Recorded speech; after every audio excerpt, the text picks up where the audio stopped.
Tantor Audio, a division of Recorded Books, presents The Making of Outlander, the series, the official guide to seasons 3 and 4, by Tara Bennett, narrated by Tiffany Morgan.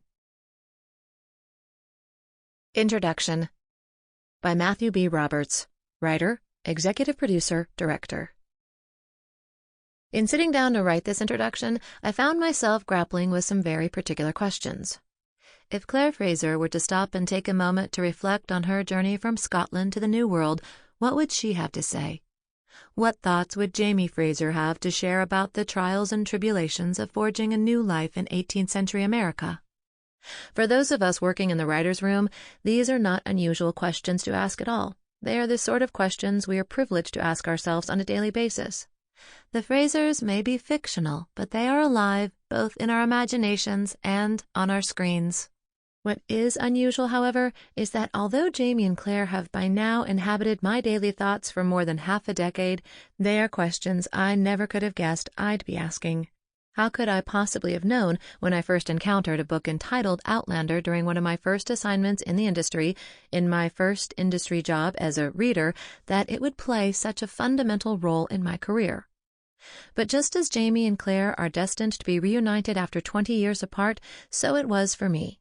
The stars aligned, and I found myself working as a writer, executive producer, director on a hit television show based on the very book I was once paid to summarize for $10 or so more than 20 years ago, and to which I passed on the grounds that the story and characters were far too rich and detailed to be encapsulated in the 2-hour movie that my employers at the time wanted to make. My recommendation, instead, was that it would make a fantastic television series. In many ways, working on Outlander has been the fulfillment of a dream, particularly directing episode 313, Eye of the Storm. Working in the capacity of director brought further dimension to the literal lens through which I engaged with the story, the words on the page realized before my eyes. Being so immersed in the varied stories and vivid landscapes and coming to feel at home with the characters often makes it tempting to find parallels between fact and fiction, themes that intersect with and echo in real life. In episode 401, America the Beautiful, Jamie and Claire reflect on the vast, wild landscape stretching out before them, which will eventually become the United States of America. Claire tells Jamie that in time people from every country in the world will flock there, all hoping to live what will be called the American dream. This raises questions for Jamie, who wants to know what the dream entails and if it is the same as their dream. Put simply, the Frasers' dream is to take advantage of the opportunities presented to them, their newfound freedom from the ties of the past, and to build a life and a new home together on the land granted to them in the New World. Although they know that doing so will likely be difficult, that they may encounter problems and pitfalls, and that perhaps there will be sacrifices to make, they put their heart and soul into it. This is something that has resonated with me in more ways than one, and no doubt with anyone who has ever undertaken the immense challenge of adapting a book for the screen. Building a television show is in many ways similar. I use the word building here very consciously. A script is an architectural blueprint. The words on the page are carefully chosen and considered to support and maintain the structural integrity of the plot and its source material. Careful consideration is required in terms of design, decoration, and situation, much in the way that an architect works to create plans for a house. Each and every department collaborates to construct and design props, sets, and costumes. We too ask ourselves what materials we can use, what resources, talents, and skills we can draw upon, and what sacrifices might have to be made in working to bring a shared vision to life. We are grateful that there are so many who want to join us on this journey and make themselves at home in this story. We hope you enjoy learning through this book about the immense effort and the heart and soul that goes into it. Casting Seasons 3 and 4. For a casting director, when's the moment that they truly know they've done their job well?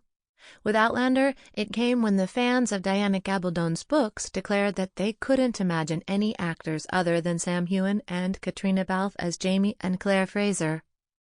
For a fandom that had fan-cast their celebrity choices for 2 decades, that approval was a badge of honor for series casting director Suzanne Smith. And for 4 seasons, she's continued to achieve the right alchemy of pairing Outlander-verse book characters to real-world actors. Yet even years into the process, Smith admits it hasn't gotten any easier. It's an interesting task, she says, smiling, because every season we've got new things to contend with. In fact, since the Outlander pilot was made in 2013, there's been a wave of new television shows around the globe draining the talent pool. In turn, it's forced Smith and her team to get even more creative about finding new faces. When we cast, we always try and look everywhere to make sure that we've covered everything, Smith explains. You want different faces. We looked in Australia, and that's how we found David Barry, Lord John Grey. His Australian casting director did a little search for us. Smith also works with agents in European countries and the UK.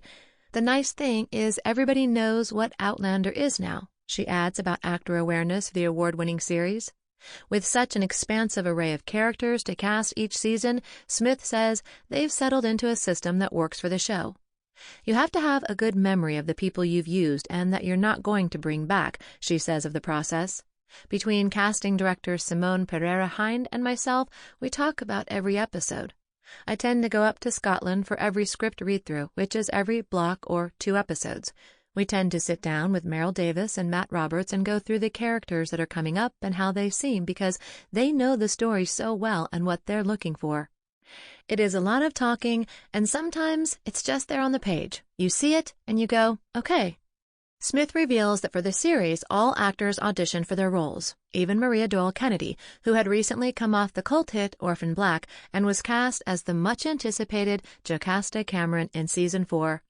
Smith says they were lucky to get her. We were a good show for her to travel backward and forward as she didn't have to spend a lot of time in one country and could be home. So sometimes you're lucky when it comes to casting, and sometimes you're not lucky. You may fall in love with an actor and they say no because they have another job. While every season provides Smith with unique challenges, Season 3 for the first time required her to incorporate regional casting in another country as the production relocated to South Africa. For all of the citizens of Jamaica and the West Indies Isles, Smith enlisted the help of South African casting director Christa Schomburger. Topping that, in Season 4, Smith was tasked with accurately casting entire villages of Native American extras and actors for the Cherokee and Mohawk characters that would play an important part of the season. We had Canadian casting director John Comerford help with the whole casting, she details. I had worked with John before, and I chatted to a couple of Boston colleagues here and in America who had cast shows that had Native American or First Nations players, asking, "Where do you look?" Producer David Brown, myself, and Meryl and Matt made the decision to go to Canada. John went around Canada to not just reservations but areas where there are Indigenous populations. There's quite a lot of Canadian and First Nations actors who aren't in shows there, and they know who they are, so they brought them in. Overall, the production needed to bring to Scotland at least 100 extras, including men, women, and children. For the elders, there was the added issue of needing them to shave their heads to embody the traditions of the Mohawk people. That was a process, she admits. Meryl and the writers prepared a breakdown of the characters, so we knew how many episodes everybody was going to be in. And then, David, John, and I had the pleasure of choosing all the extras. We also had to find stunt guys as well. As it turns out, there were quite a lot of stunt guys who were on Alejandro G. Iñárritu's The Revenant. Season 3. Building Season 3. Writing. There are things that every show shares: the long hours, the rewrites, and the difficulty of location scouting, to name a few. But what the creative team on Outlander discovered after 2 seasons is that their show will always be a beast to produce, no matter how well-oiled the machine they've created. Diana Gabaldon's books get more ambitious with each entry in the series, featuring multiple timelines, changing eras, exotic locales, and an ever-expanding ensemble. For the adaptation of Voyager as Outlander's 3rd season, the biggest decision executive producers Ron D. Moore, Meryl Davis, Matthew B. Roberts, and producer David Brown made was to leave Scotland and relocate to South Africa for the last half of the season, a huge undertaking for any series to make. Every year we try to come in more prepared, Meryl Davis explains. There's nothing better than having material early, but you can never prepare for the unexpected. Season 3. Perhaps at first we Sample complete.